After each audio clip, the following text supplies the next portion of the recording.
Welcome to Tech Notice. I have gone in lengths on this channel to make sure that you are buying the right stuff. But then I actually went to Amazon to have a look what do people actually buy. And I was shocked because some of the things I'm like, why are you buying this? You shouldn't be buying this. It's not a good value. It's not gonna work for you. So I'm gonna show you some of the things that I would buy instead to save you money. And finally, I wanna give you 4 best GPU and CPU combos that would actually help you get the work done depending on your workflow. I'll show you that in a minute and save you a ton of cash in the process. Let's go. Now, bear in mind, this video is not sponsored by anybody, but if you enjoyed this, hit that like button. It does make a difference. Subscribe if you haven't already. And I'm going to leave everything that I'm recommending in the video description below. Or if you want to check out the QR code, you can get the products that way as well. Okay. Thank you. So firstly, on Amazon's, when you go on the computer and accessories part list, so this is very, very generally, okay? So we're going to get into the internal compartments in a minute. As you can see, the tabs are open on the top of the screen. But I wanted to generally see what do people buy in computer accessories list. And interestingly, obviously, the Amazon tablets are one of the best ones to buy because it's their own thing. Perhaps they're rigging the system. I don't know. People need a lot of USB-C hubs. Fascinating.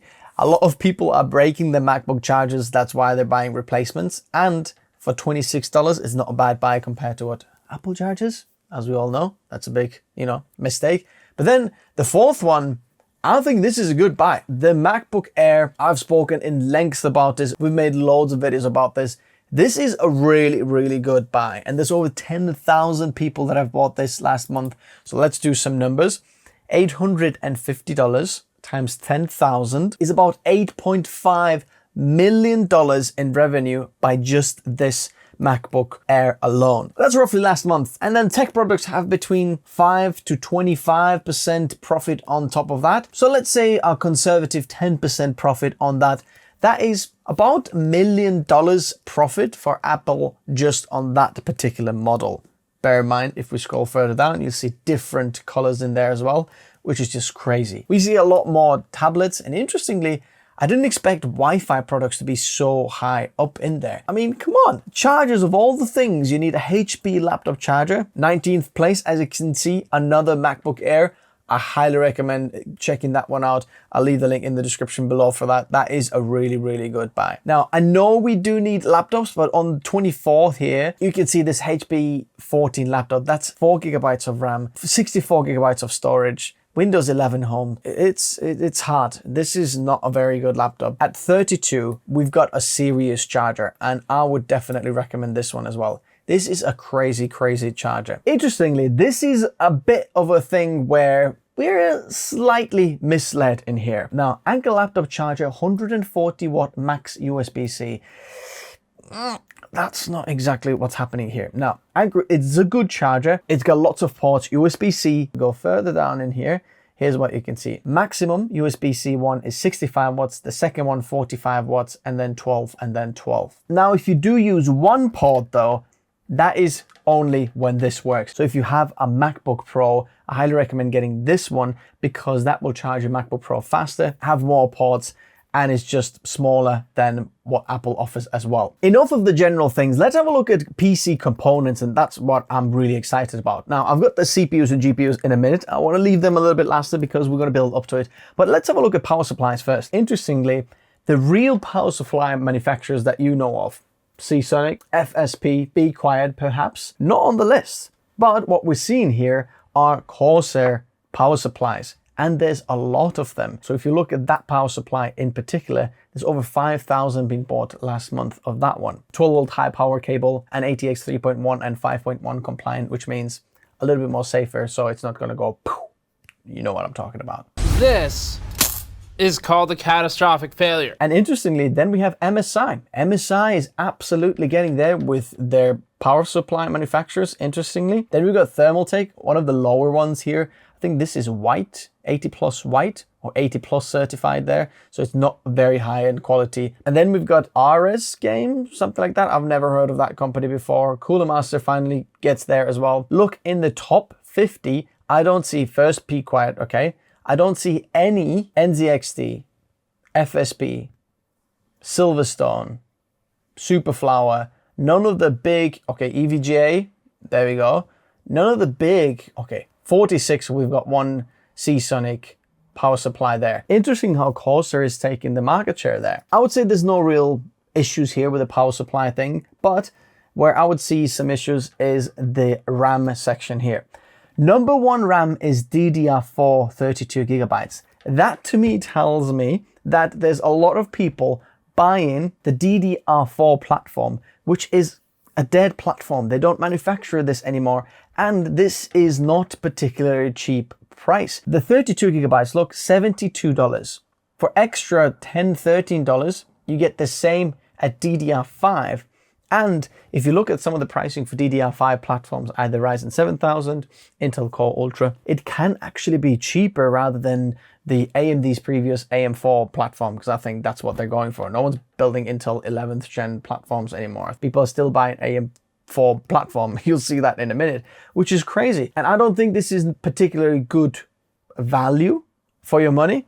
So I would definitely go DDR5. But at the same time, if we're looking at DDR5, you can see a lot of people are buying 6,400 megahertz kits, which is actually over the manufacturer's recommended spec. So we're all overclocking and we're buying lots of overclocking RAM. There is only one CPU that supports over 6,000 megahertz settings in stock, and that's Intel Core Ultra. Ryzen 9000 and 7000 go 5200 and 5600 official spec of that. So everybody here is losing the warranty. Ooh, why are people buying so much DDR4? Upgrading 32 from 16 to 32, I think upgrading from 16 to 64 makes a little bit more sense, because even the 32 at these days, it's a little bit tight. But if you're looking for good RAM, I would recommend checking out Corsair Vengeance without the RGB, because usually that's very good price. And then the Crucial Pro, I'm going to leave that in the description below as well. Motherboards. Remember what Gamers Nexus was talking about, Asus motherboards. Fuck you and fuck your board. Remember my experience with Asus motherboards. What's going on with these motherboards? Why is there another massive chip in the end of this corner? There is a big dent in there. What's going on? Here's the thing. People are still buying Asus motherboards. Top 1, Asus. Top 2, Asus. Asus. Asus. On the 5th one, we've got MSI. Then 1 gigabyte, then some more MSI, and then we're gonna go back to Asus. Asus. So out of top 10, 6 of them are Asus motherboards. They're actually good motherboards, just, you know, issues, customer support. Seems like people disregard the information out there and still buying Asus motherboards, which is interesting. And that's why I keep talking about these as well, because I know that people are buying them. But look at that, AMD, AMD, AMD, AMD. In fact, the top third, this third one here is AM4. That's the previous platform. AMD, AMD, AMD, AMD, AMD, AM. Okay, out of top 10, 9 of them are AMD motherboards. And then we get to top 10, which is Z790, this Intel motherboard. And I think, again, this is a mistake. The Z790 platform, so the 13th and 14th gen platform, actually, they're getting a little bit more expensive. And I wouldn't really get into that, especially because of the pricing, which I'll show you the CPU in a minute, and the CPU combo. I would go with that one. You're gonna save a lot more. And I think people are making a mistake. I don't think you should go with the Z790 platform anymore. Out of the 25 motherboards, top 10, 25 motherboards sold, only 3 of them are Intel motherboards. The rest of them, AMD. Intel's in trouble. Now, looking at storage as well, before we're gonna get to CPUs and GPUs. And here we can see, interestingly, Samsung is the one that's been sold here. No Western Digital. Where is the first Western Digital? Okay, there. 29 is WD. SN7100, there are a few of them. But if you look closely, you can see that out of the top 50 storage devices sold, none of them are Gen 5. So interestingly, we haven't moved over to Gen 5, especially because of the Prime Day. There was lots of people, and the Gen 5 drives were cheap, especially the Samsung ones. The 9100 Pro, I think it's a good drive to pick up. I'll leave the link in the description below if you want to check that one out. The 99 Evo Plus is performing very, very well. Go check out my reviews on the channel. It's been very, very good. And now to the absolute shocking bit, the CPUs. Take a look at this. Out of 12, we've got 1 Intel CPU. Out of 14, we've got 2. Out of 15, we've got 3. Out of 17, we've got 4. Out of the 50 CPUs, AMD is making 2/3 of the sales, if not more. And if you look at the top 10, that is all AMD. Literally nothing Intel. But I think people are buying a huge mistake, because if you look at the top 2 CPUs sold, 9800X3D and 7800X3D, these are both gaming CPUs. And if you're a creator and if you've been looking at the CPUs out there or the reviews by gamers, ooh, great best CPUs out there, you see these CPUs, but they probably are not the best for you. If you're looking for photo editing in Lightroom Classic, any video editing, anything else apart from gaming, they're not particularly impressive and are very expensive, to say the least. The top 4 here, we've got AMD Ryzen 7 5800XD, that's AM4 CPU. Not particularly impressive, even the price point isn't that good. And here, the best seller on top 12 is 14700K. Don't buy this. Again, a huge mistake, because the top 14 CPU here, look at that, it's cheaper and a lot better. I'm telling you, the 13th, 14th gen platform is dead. Shouldn't be buying this. And finally, the GPUs. What are people buying? And number one thing people are buying is a GPU bracket. I mean, that means that you all are buying some big ass, can we say that? You are a rude, terrible person. GPUs. Top second one is an RTX 3060. People are still buying an old GPU. Not even 40 series, but 30 series. That's crazy. Is it particularly a good price? It's an alright price. But I gotta agree with the third option in here. The RTX 5070 Ti, this is a golden boy, and I highly recommend this one. Why is it a golden boy? Why is it the best GPU that you can buy in 2025 for 95% of the people? Because it's the perfect middle line over there. I'm gonna leave the link in the description below if you wanna check this one out. The truth is that it's a baby RTX 5080. So the 5070 Ti GPU die is actually a 5080 that NVIDIA decided either to just cut some of the things off and make it 5070 Ti and sell cheaper, or that when testing it and trying to make it into a 5080, they realized that some of the transistors aren't working or some of the cores aren't performing as well. So they basically just cut them a little bit off, and then you get the 5070 Ti. The benefit of that is we still get the same VRAM, we still get all the encoders as a video editor, if the same as on the 5080, which just makes it a perfect sweet spot there for you. Then we've got a 7600 XT.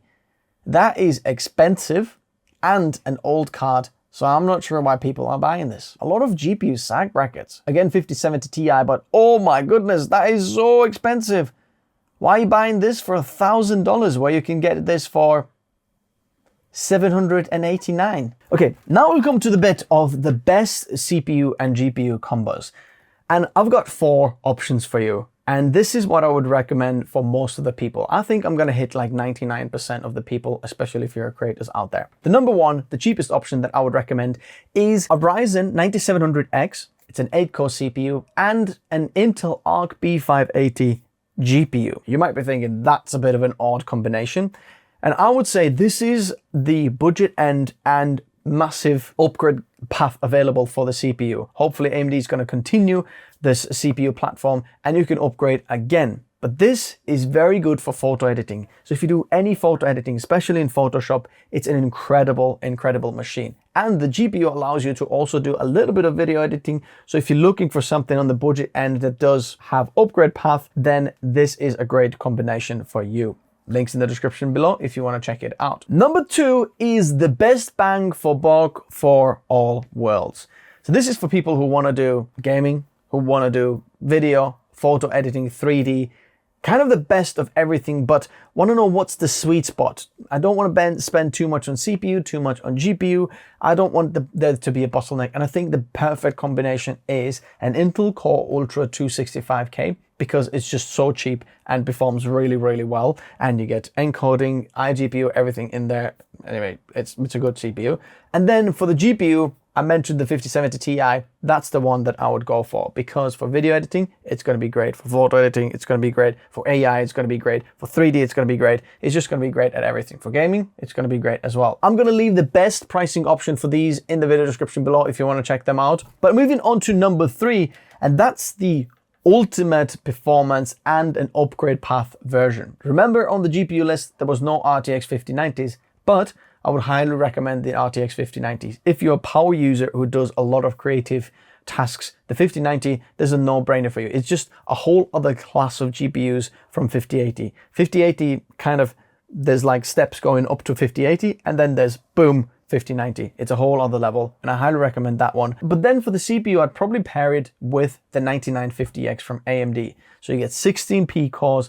It's very, very powerful, power efficient at all loads, not so much on the idle performance, but you do have an upgrade path, hopefully. That's what AMD is saying. So this is good for video, photo, 3D, gaming, pretty much anything you throw at it. And it's going to save you a little bit of money as well, because we didn't go with the X3D version because it's a lot more expensive, but the performance increases within margin of error. So that's why I wouldn't recommend that unless you're just gamer, then the X3D is for you. And finally, fourth, there is one more combination that I would recommend, and that's for the people who want particular workflow and for the best of that. And that is the Core Ultra 9285K with a 5090. And you might be saying, why would you go with that one? Because no one's buying that. You know, all the specs and every one of the benchmarks out there show that this is not what you should be buying.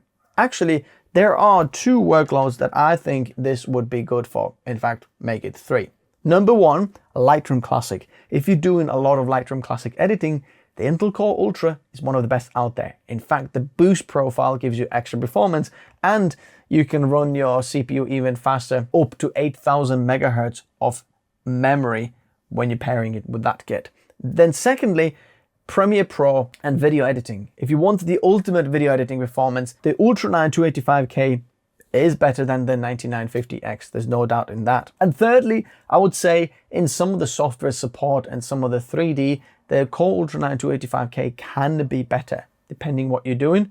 But Intel has a bit of a history of being better. Now, AMD is catching up in there, but in certain workflows, Intel might be a little bit more stable. Overall power consumption, this is a crazy point actually. Intel is more efficient. You might be saying, what are you talking about? Intel pulls a lot more power. Actually, if you look at the overall workload, so single-threaded, low workloads, and then high workloads, Intel will be more power efficient. Links in the video description below. Let me know what you guys think. Would you agree with me? If you don't agree with me, I dare you, leave a comment. Let me know why you don't, because well, let's debate it out. Let's figure out why you don't agree with me. Thanks guys for watching. Links in the description below. Like the video. Subscribe if you haven't already, and I'll see you in the next video. God bless. Goodbye.